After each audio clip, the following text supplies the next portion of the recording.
Hoy veremos cómo los investigadores llevaron a Scott Peterson ante la justicia. Los agentes tuvieron una sensación rara. ¿Mató a su esposa? Las pistas, ¿Sabía que Scott estaba casado? Tuvimos una relación sentimental. la sospecha, Es increíble las mentiras que dijo ese hombre. los hechos. No hemos descartado que la víctima sea una mujer. El único que siempre fue sospechoso fue Scott. Un juego mortal. Scott Peterson. Hoy sabemos que cometió uno de los crímenes más famosos de los últimos años. Asesinó a su mujer embarazada, Lacey, y a su hijo nonato. Cubrí el caso de Scott Peterson desde el principio y escribí un libro, Un juego mortal, sobre la meticulosa labor de los investigadores. Hoy nos colaremos entre bastidores e iremos más allá de los titulares para ver cómo resolvieron el misterio. Y seguiremos por primera vez el difícil trabajo policial que llevó a un criminal ante la justicia. 13 de abril de 2003. El cuerpo intacto de un bebé varón apareció en la costa de la bahía de San Francisco. El día siguiente, a 1,5 kilómetros más al sur, aparece la parte inferior del cuerpo y el tronco en avanzado estado de descomposición de una mujer con sujetador y pantalones de premamá. Es el cuerpo de una mujer adulta y en este momento se le está practicando la autopsia. Los cuerpos eran los de Lacey Peterson y su hijo nonato, que llevaban 4 meses desaparecidos. Confirma los peores temores de un país que sigue el caso con suma atención. Misterio que había empezado 4 meses antes. Nochebuena de 2002. Modesto, California. 5:17 de la tarde. Scott Peterson llama a Sharon Rocha para decirle que su hija Lacey ha desaparecido. Tenían que ir a cenar a casa de Sharon al cabo de un rato. Lacey está embarazada de 8 meses y es muy responsable. No desaparecería sin más. Algo va mal. Lacey era muy responsable, una persona muy comedida. Supe que algo iba mal. A las 5:47, el padrastro de Lacey llama a la policía de Modesto para denunciar su desaparición. Normalmente las autoridades esperan entre 24 y 48 horas para iniciar la búsqueda. El jefe de policía de Modesto, Roy Wasden, explica por qué en este caso hicieron una excepción. Era una persona adulta desaparecida, embarazada de 8 meses. No había ninguna razón para que hubiera desaparecido. Ninguna. Uno de los factores importantes es el perfil de la víctima, especialmente en esas circunstancias particulares, a las puertas de Navidad, con planes y reuniones familiares, el embarazo, los preparativos para dar a luz. Todo eso nos decía que no se había largado por ahí a tomar drogas. La policía llega a casa de los Peterson y empieza a interrogar a Scott. Asegura que esa mañana Lacey tenía pensado ir a pasear al perro a un parque de la zona y que él se fue a pescar a la bahía. Y entonces hace algo que sorprende a la policía. Sin que se lo pidan, les enseña el ticket del aparcamiento. ¿Ya se está buscando una coartada? El inspector Brocchini nos cuenta qué más les pareció sospechoso. No supo decir a los agentes que había ido a pescar. Al principio no sabía ni qué tipo de cebo utilizaba. Les dio mala espina. Tuvieron la sensación de que algo no cuadraba. Los investigadores no tardaron en sospechar del comportamiento de Scott. No se comportaba como se comportaría un marido si desapareciera su mujer embarazada. Los primeros agentes tuvieron una sensación rara y se lo comentaron al sargento. Él avisó al oficial de guardia y el inspector. Me llamaron en Nochebuena. Me pusieron al día. Me dijeron lo que les habían contado, lo que habían visto, lo que les preocupaba y lo que creían que había que hacer. El inspector Brocchini lleva la investigación desde el primer día, desde que llega a casa de los Peterson a las 9:25 de la noche. Han pasado 4 horas desde que la familia denunció la desaparición, pero la policía ya considera que la desaparición de Lacey es sospechosa. Hábleme de la primera vez que habló con Scott. Me presenté y le dije, bueno, que estaba allí para ayudarle. Y le dije si me podía explicar qué había hecho ese día y que me enseñara su casa. Durante las 4 horas siguientes, Brocchini inspecciona escrupulosamente la casa y la propiedad de Scott Peterson. Pero son las extrañas reacciones de Scott las que le llaman la atención. Por ejemplo, cuando golpea accidentalmente el coche de Lacey con la puerta de la camioneta. Vino corriendo con un guante y me dijo, oiga, o muevo mi camioneta o sujeto este guante aquí para que no me raye el coche. Y yo le dije, tendré cuidado, no se preocupe. ¿Qué le transmitió el hecho de que se preocupase más por el coche? Su mayor preocupación no era Lacey. Por la noche ya ha empezado la búsqueda de Lacey. Helicópteros, agentes y perros rastrean y peinan la zona. Esa noche, el suegro de Scott cuenta a la policía que Scott le ha dicho que ha estado jugando al golf, pero ¿no les ha dicho que había estado pescando? Es una contradicción clara y los investigadores toman nota. Se inventaba cosas o mentía sobre cosas sobre las que no tenía por qué mentir. Nunca acabábamos de entender por qué. Cuando Brocchini hace un inventario de la casa y los coches de Scott, sigue tomando nota mentalmente de todo lo que no le encaja. Por ejemplo, cuando Scott llegó a casa, se tomó su tiempo antes de alertar de la desaparición de Lacey. Primero lavó la ropa que llevaba ese día. Después comió algo, se dio una ducha y se cambió de ropa. A los inspectores les sorprende que un hombre desesperado por localizar a su esposa haga estas cosas, pero lo que más llama la atención al inspector Brocchini es que pusiera la lavadora. ¿Por qué Scott solo lavó su ropa cuando había una cesta llena de ropa sucia en la habitación y un montón de trapos sucios encima de la lavadora? ¿Por qué estaban tan sucios esos trapos? ¿Y qué hacían encima de la lavadora? ¿Y por qué se lavó solo su ropa? También está la afirmación de Scott de que Lacey había ido a pasear al perro a un parque de la zona, pero la policía no le cree. Hay un desnivel muy inclinado para que una embarazada que no tiene movilidad y que no está muy en forma a esas alturas del embarazo vaya ahí a pasear el perro. No nos pareció razonable. En la camioneta de Scott, el inspector encuentra un equipo de pesca por estrenar aún envuelto, parasol, lona y una caja de herramientas. Solamente hace 5 horas que se ha denunciado la desaparición de Lacey, pero la policía ya no lo considera un caso de desaparición. En el fondo, creen que se trata de un homicidio y empiezan a tratarlo como tal. Toman fotos del lugar del crimen y una les llama la atención. Es de un edredón sobre el que parece que se haya tumbado un cuerpo. Y hay algo más. Las joyas y el bolso de Lacey están allí y ella nunca salía de casa sin ellos. Era una serie de cosas como esa lo que me hizo pensar que hacíamos lo que teníamos que hacer, que íbamos en buena dirección, que enfocábamos bien el caso. A las 11:17, el inspector y otro agente acompañan a Scott a su despacho.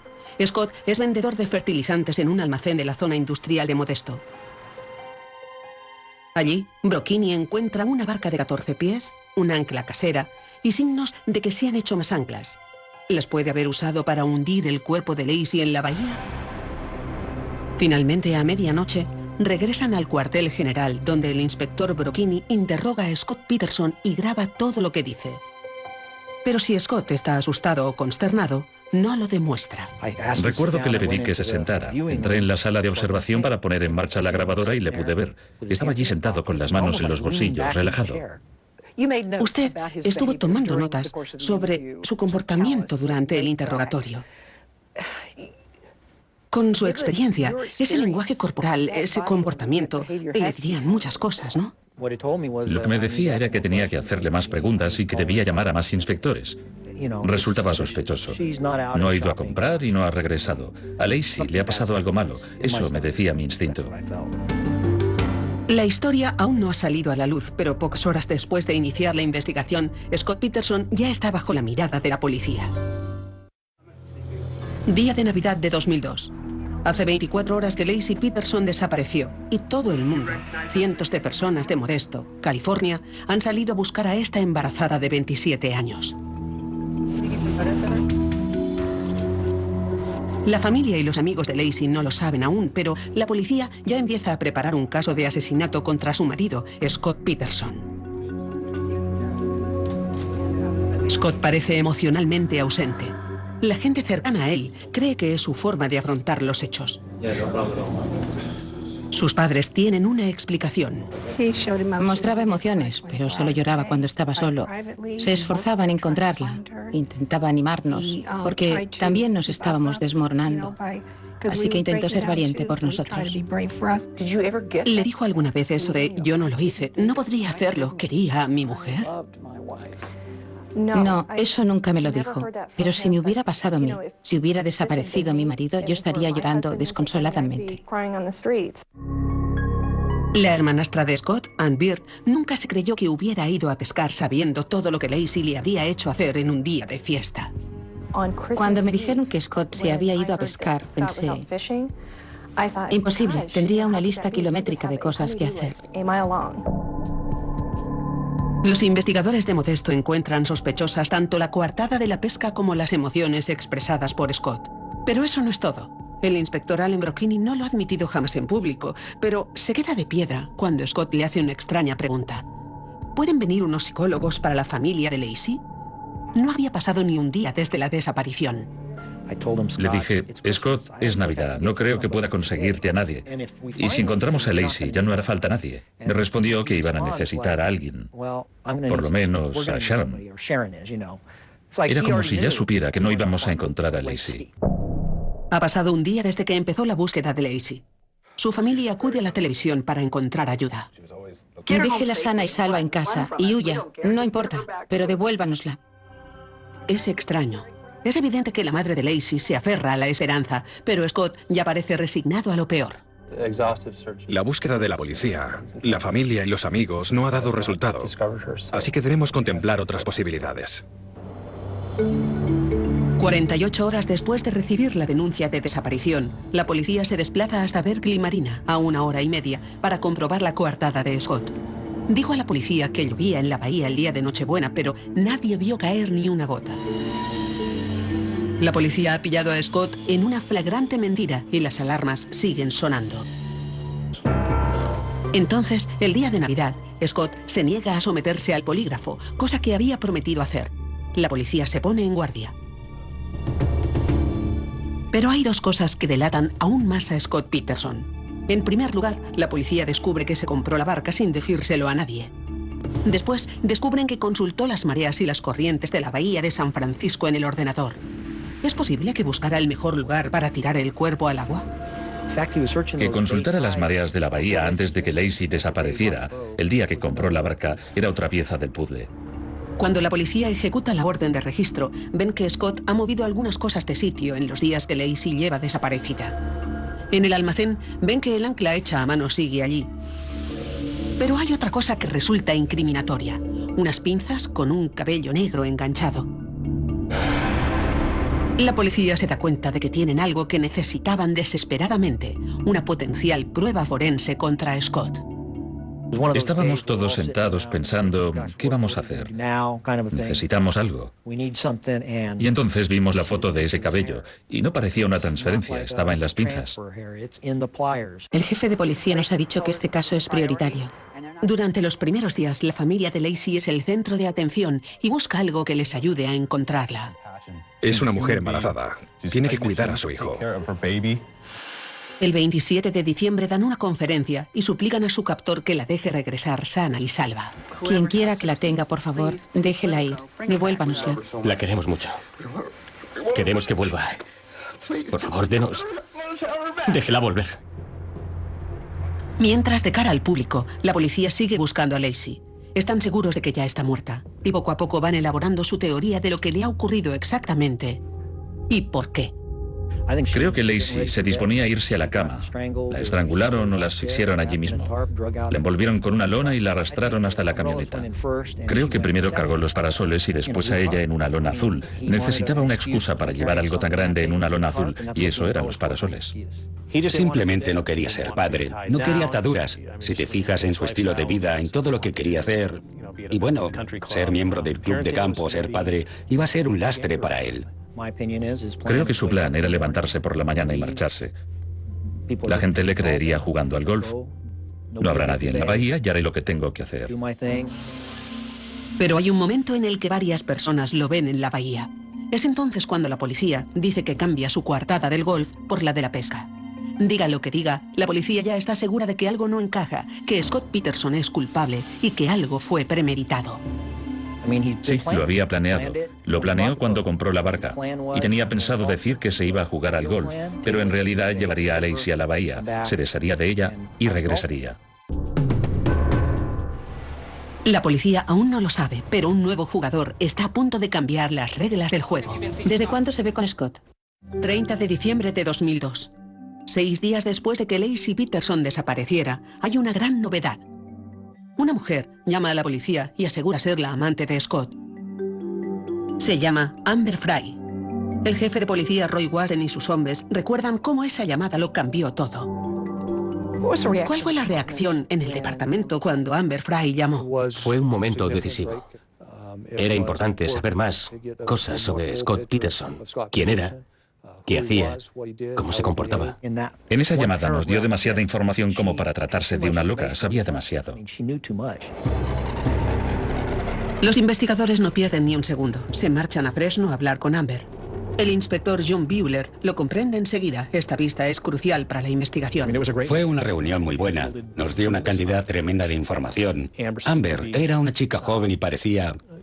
Yo no diría ingenua, pero tenía un concepto idealizado del amor. Era romántica y sensible. Amber cuenta a los investigadores que solo hace unas semanas que se ve con Scott, pero que ya hablan de matrimonio. El 9 de diciembre, recuerda, él se echó a llorar diciendo que había perdido a su mujer. Ese mismo día Scott compró la barca. El inspector Brocchini sabe que ha dado con la clave. Dijo a Amber que había perdido a su mujer cuando aún no era así. Eso para mí fue un elemento clave. Los inspectores piden a Amber que grabe en secreto las futuras conversaciones que tenga con Scott y ella accede. También deciden que nadie sabrá de su existencia. Esa tarde, los inspectores llevan a Amber a comprar el material de grabación y entonces suena el teléfono. Es Scott. Les ha pillado a todos por sorpresa. Estaba temblando, estaba muy nerviosa. Se me cayó el teléfono, estaba muy patosa, pero en ese momento no hablamos, por suerte, porque yo estaba... ¿Cómo se dice? De los nervios. De los nervios, sí. Estaba destrozada y muy nerviosa. Estábamos en la tienda comprando el material para su teléfono. Salimos y le suena el teléfono. Y era él. Podía ver el número que le llamaban. Me sé su número de memoria. Scott llama a Amber a menudo y no tiene ni idea de que lo está grabando todo. En sus llamadas miente una y otra vez y a veces se inventa historias increíbles. La noche de fin de año, Scott está en Modesto, en una vigilia por su mujer desaparecida, pero llama a Amber y le cuenta que está en París. Hola. Amber, hola. Feliz año. Feliz año. Quería llamarte. Gracias. Estoy cerca de la Torre Eiffel celebrando el nuevo año. Es increíble, menudo gentío. ¿Hay mucha gente? Amber, ¿me oyes? No te oigo bien, pero te llamaré luego. Vale, hablaremos luego. Amber, te echo de menos. Al día siguiente, la foto de la vigilia aparece en portada. Y aunque la gente cree que Scott Peterson demuestra